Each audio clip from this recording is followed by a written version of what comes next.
Right, guys, this is the first video. It's Jacob on the one up top, a new show that hopefully success. And the first person that's jumped on it is somebody that I released this idea 2 years ago and said I was going to do, and I didn't, which is my mate Jason, who's a West Brom fan. Say hello, Jace. Unfortunately, I am a West Brom fan. I ain't got a Palace fan yet, guys. So once I get a Palace fan, then we'll obviously do it. So if there's any of you that know any Palace fans, then give us a shout. But I'm sure you're quite happy that there ain't no Palace fans, ain't you? There is not. You'll be looking for a long time. That's it, mate. So obviously, like I said, this is a platform obviously that I've tried to create, but then it's more important about fans' views. So go on then, Jace, fire away. First of all, before we discuss the weekend's game, just discuss West Brom. What's your views on it, mate? I ain't spoke to you for a while. Well, it's been a bit of a mixed bag this season. I think under Slaven Bilic, I think we played really nice football. I think we were all right, but the defence was a shambles. And now Big Sam's come in. He's tightened up with the defence, but we can't score. So there's a few decent players that have come in, like Yakuslu and Maitland Miles. I think they've all added something. But as an Albion fan, I think, is it too little, too late? I hope not. But hopefully, starting with Palace will get them a good dicking back. So yeah, I know. For me, West Brom, it's a good time. It's a good time to play Palace because you know what Palace do. First half of the season, they get as many points as they can. It gets to the point where everyone starts talking about Palace being in Europe, and then just when they're in the top 8 and they're pushing for it, they just go on holiday and then end up finishing 11th or 12th when they got all the points in the first half of the season. So it's probably a good time to play Palace. We played them last week, and I thought there'd be more of a threat, but you could just tell they weren't the Palace that we played when we drew 1-1 with them at Selhurst Park. So Palace, for me, Palace are a good team. They've got a lot of good players, and on their day, I think they'll give anybody a good game. But like you say, it's coming to that part of the season where they'll just die down, and I genuinely, not just coming Albion fan, I do think we'll win on Saturday. Yeah, I think you'll get. I think you could get a result. Did you know the issue with West Brom? It's like I've watched a few of your games, and it's like you just end up going away thinking you should have got more than that as a result. So like I'll go as far as when you had Slaven Bilic, you drew 1-1 with City, and it's like that. There was a couple of chances there where you could have nicked that. You played us not long ago, and you had a few chances there as well. It's just we should have beat Newcastle last weekend. Their game before that, we should have won. We seem to be playing really well, and we seem to be doing better against the so-called big boys of the league. So I'm not over. I'm quietly optimistic that I think we'll stay. I'm quietly optimistic we'll stay up, but I think they've got to start getting results, and they've got to start getting the cutting edge and being a bit more cutthroat in front of goal. And I think before January we brought the new players in. I think we're a bit too tippy tappy, and there wasn't enough of enough grit in the team. But I think with Yakuslu now, he gets stuck in and he breaks things up, and it gives time for Pereira to get him. I mean, Pereira for me is a bit of a, I wouldn't call him a disappointment because he's playing in the wrong position. He's not a winger. No. Pereira, you're playing behind the number 9 and he'll spray balls all over the field. He's an absolute quality player, but he's just being played out of position. I think if you can get him in the right position, get enough width, maybe get Phillips in. I mean, I still think he should be playing Callum Robinson, but he obviously doesn't fancy him. He's obviously doing something in training that he doesn't fancy. But I think if he can get them even Robson Carnu on the wing, I think if he can get enough width, I mean, Mboy, I mean, it is an absolute beast. That's a striker you got up front, isn't it? Yeah, it is. We've not had a striker like him since probably Lukaku, but he's not the sort of player that you can give it to 30 yards out of goal, and he's going to beat 10 blokes and top of the top corner. You've got to get it in the box on his head, and he'll score. And the only way you're going to do that is with width. And for me, Allardyce, the way that he's playing, it's not it doesn't seem like a balanced team. It's like you've got Pereira on the right and Phillips on the left, and Pereira is always naturally going to want to come into the inside. But then that just leaves a great big massive gap where you've got no width and you can only go one way. And for a defending team, when you've got an attacking team that can only go one way, it's easy to defend. Now, if you had Pereira in the middle and he could go to his left, he could go to his right, it just gives the defenders a little bit more to think about. So at the minute, I think the way we're playing at the minute was just a little bit too easy to defend against, which I think is why we're not scoring as many goals as what I think we should be. And I think that is the key. I think that's the key to it, is getting the width and getting Pereira in the middle. And I think if he can do that and maybe trust even Diangara, you got to trust these players. They've bought him, they're there. You've got to trust them that they're proper out and out wingers. Pereira's not a winger. He's playing completely out of his style, out of his comfort zone. He's not comfortable on the wing, because if he was, he wouldn't constantly drift inside. And I think that's a big thing. And it's also defended, especially against Palace on Saturday. They've got a lot of speed down the wings, and they've got a lot of wingers, and they play a very wide game. Now, when you've got Pereira that's coming in the middle, and say, for instance, you've got Zaha going down the left, and you've only got Furlong defending him. On his day, Zaha is going to beat anybody one-on-one. Yeah, that's it. You don't want him one-on-one with your fullback. He'll do one all day. And your fullback's got to have some backup against players like genuinely quality Premier League footballers like that. You've got to have some backup, and I think Pereira doesn't offer that to Furlong. And I think if we're going to get caught out on Saturday, that's where it'll be. Yeah, it's the same thing like at Tottenham. It's like when you've got Gareth Bale on the right wing, you kind of think to yourself, yeah, it's nice when you're playing at home to Burnley or you're playing at home to Fulham, let's say. But then when the opposition's got a genuine threat on the left-hand side, you're thinking to yourself, that guy is going to have Aurier or Matt Doherty one-on-one with him every game. And if Bale doesn't drop back, that's why you see sometimes Lamela and Lucas Moura play, because they might not be as good as Bale, but they'll drop back. That's why I think if you're playing against Palace at the weekend, you need to have Matt Phillips. Matt Phillips needs to go right wing just because he knows how to track back. I do think that, and I would definitely be playing Robertson down the left. But like I say, we've got two proper wingers. You've got Robinson, you've got Diangara, and neither of them are getting anywhere near the side. So they've got to be doing, whether they're doing something wrong in training or whether he just doesn't fancy him, I don't know. But I think the game on Saturday it won't be the midfield that wins or loses. It'll be the wide players. On the left because Phillips is playing on the left at the minute with him and Townsend.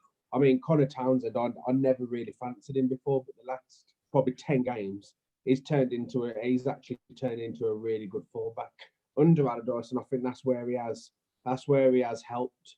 And now he seems to be shoring up the defence a little bit, but I think a lot of that just comes down to Yakusu just in front of them. I think they've got a little bit more faith in what's going on in front of them. And the fact that we've got Sam Johnson as well, who's absolutely... Oh, he's been brilliant this season, he has, mate. And you know what? If you'd have asked me last season, I'd have said we need another goalkeeper. And I really didn't fancy him at all. But this season, I mean, I dread to think how many goals we'd have conceded without him. I dread to think it. He's been very good. If only he could just release the ball a little bit quicker and just get up the field a little bit. And because we could hit teams on the break. I think we've got enough pace to hit teams on the break. But he just always seems to hold the ball and lets the opposition always reset themselves and get back into their positions. And once he's done that, he starts thinking about it. But when he comes out and he catches the ball, he's got to let it go straight away. It just depends what Sam Allardyce wants. More goals because we have got more pace now going forward. I wouldn't be surprised if Sam Allardyce is telling him to do that, though. At the end of the day, it is down to him. I don't necessarily agree with him. I don't think he's a... We've had a bit of connection. That could be true. That could be true. You don't know. It could be true. But it wouldn't surprise me because I think Allardyce is very different. He's trying to play nice football, but is in the same sort of category for me as Tony Pulis type manager. I don't think there's a place for him in football anymore, if I'm honest, because the football is, especially English football, it's evolved so much. I don't think he can get away with a long throw anymore. And sitting back with 10 men behind the ball against a team like Tottenham, Man City, they're so good that they're going to break it down. You can't do it anymore. You have to have an attacking threat of your own. I don't think we do enough we don't do enough going forward. And he just seems to be so enthused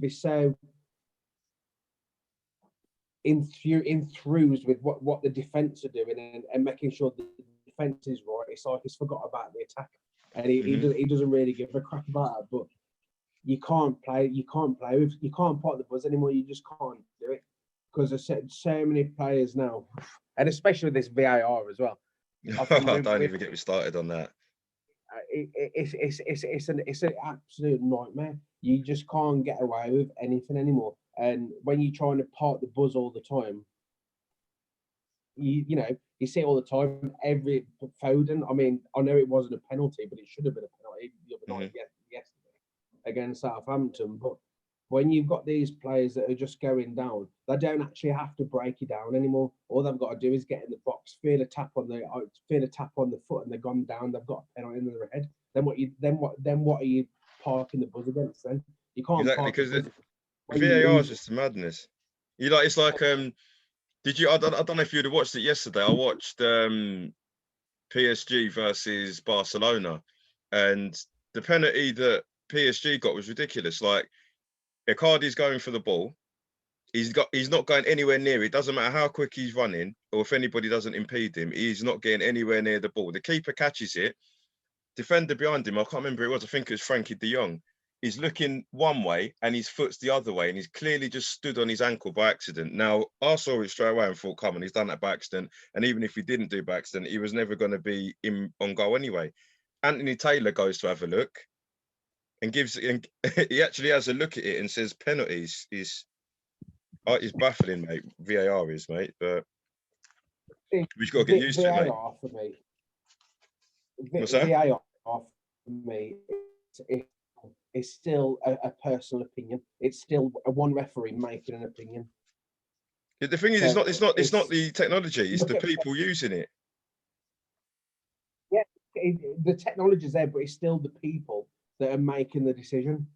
So it's whether they decide whether somebody's fouled somebody on purpose, or whether it's by mistake, whether it's handball, whether it's not, whether your shoulder's handball, whether your little toenail counts as offside or not. I know. And I think that's a big thing for me. You see so many goals that are disallowed because you've got now as a striker. If you're waiting for a cross to come in, if the ball's out wide and you're a striker, you're in the middle, you're waiting for the ball, and there's a defender in front of you, you're looking at the ball, but while you're looking at the ball, you can see the defender. You're not looking where his feet are to make sure that your foot's not past his foot. You're looking at his body. And the amount of times where somebody's probably just a little bit taller, so he's got a wider stance and his elbow's offside or something. It's oh god. I could talk about VR. Oh yeah, we'll do that another time, mate, because I could go on for hours on that. I'll just hate it. So we go back to the game, Palace, West Brom. So what do you think the score will be on Saturday? What's that? Yeah. If I go to your game, what do you think will be the score? Like I said, I think Palace are on holiday and are not too concerned about. They'll want to win, but they're not in a relegation fight. But at the same time, they're not going for top four. What's that? I didn't hear what you said then. So you think Palace are safe? Yeah, they're not. You know what Palace are like though. Like, if they could lose at the weekend and then they'll go and play. I don't know. They'll go and play Tottenham, United, Man City at home, and then they're the games where they end up getting a draw at home. Selhurst Park is a place where, when they're on holiday, they get some decent results against the top 8 teams, but then they'll go and play teams that they could have been scrapping with in the bottoms, and then they go and lose. So, if I'm gonna say a result, I'm gonna go with a 1-1.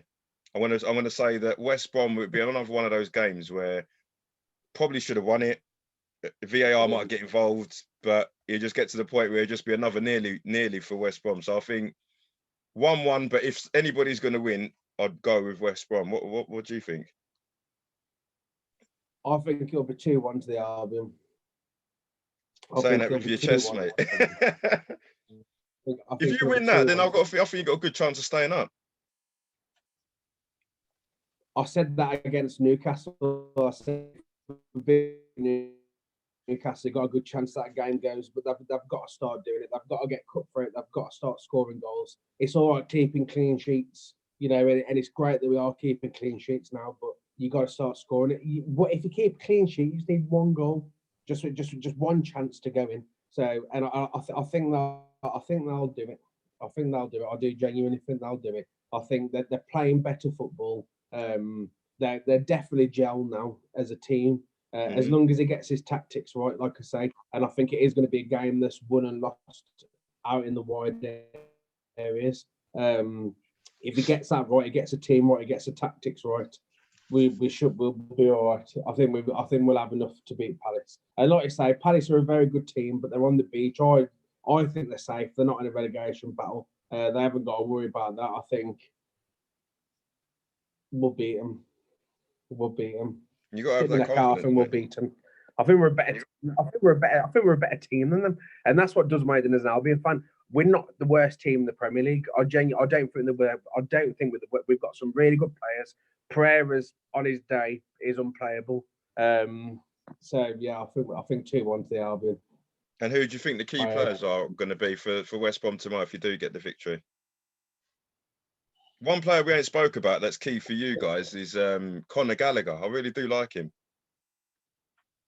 Conor Gallagher, for me, is a very good player and is a very good prospect. But sometimes he just seems to like run around like an headless chicken. But he's got the energy, and I think that's what sometimes that's what you need. You need a bit of pace and a bit of energy. It breaks things down. I think for him, sometimes it picks the wrong pass, but he's only young. I think absolutely 100%. Probably in like 3-4 years, he'll definitely be a big player in the Premier League for a big Chelsea. I think he'll be a very big player, and I think he'll be an important player.